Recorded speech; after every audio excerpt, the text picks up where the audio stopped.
హిందూ సాంప్రదాయం పేరిట అరుంధతి సినిమాలో మాదిరిగా తమిళనాడులో ఒక ఘటన చోటు చేసుకుంది.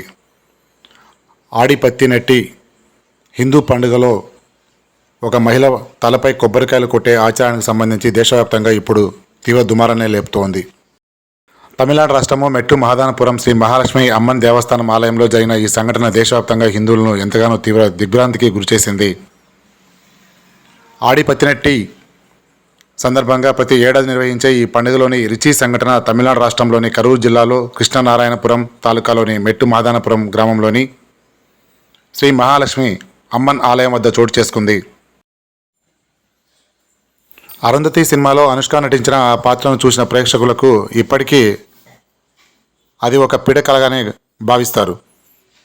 అలాంటిది ఇప్పుడు తమిళనాడులో ఆలయ ఉత్సవాల పేరిట జరిగిన ఈ ఘటనలో ఒక మహిళ నెత్తిపై పూజారి కొబ్బరికాయలతో కొట్టి పైశాచిక ఆనందాన్ని పొందుతూ ఆమె ఓ వైపుకు వాలిపోయేంత వరకు కొడుతూ ఉంటే, మరోవైపు అక్కడ చేరిన వాళ్ళంతా హర్షధ్వానాలతో కేకలు వేస్తూ ప్రేక్షక పాత్ర పోషించడము, ఇప్పటికీ ఆధునిక సమాజంలో కూడా నిర్మించాల్సిన కొన్ని ఆటవిక సాంప్రదాయాలను భక్తి పేరిట కొనసాగించడం సభ్య సమాజం తలదించుకునేలా సవాలు విసురుతోంది.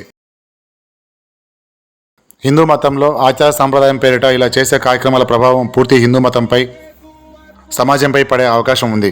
హిందూ మతంలో కొందరు వ్యక్తులు ఆచారం పేరిట చేస్తున్న ఆటవిక చర్యలను ఇప్పటికైనా ప్రభుత్వాలు కఠిన చర్యలు తీసుకోవాల్సిన అవసరం ఉంది.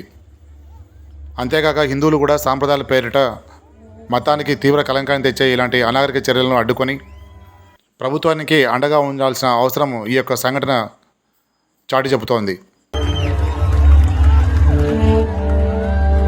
ప్రతి ఏటా తమిళనాడులో జరిగే ఈ ఉత్సవాలపై ప్రభుత్వం దృష్టి సారించి అమాయకులైన ప్రజలు సాంప్రదాయం పేరిట బలి కాకుండా చట్టాలు చేయాల్సిన బాధ్యతను ప్రభుత్వం తీసుకోవాలి. అలాగే హిందువులు కూడా ఇలాంటి అనాగరిక చర్యలను ఉత్సవాల్లో జరగకుండా తీసుకోవాల్సినటువంటి బాధ్యతగా కూడా కానీ ప్రభుత్వానికి మద్దతుగా ఉండి భవిష్యత్తులో ఇలాంటి సంఘటనలు జరగకుండా చూసుకోవాల్సిన బాధ్యత కూడా కానీ ప్రతి ఒక్క హిందువు కూడా తీసుకోవాల్సిన అవసరం ఉంది.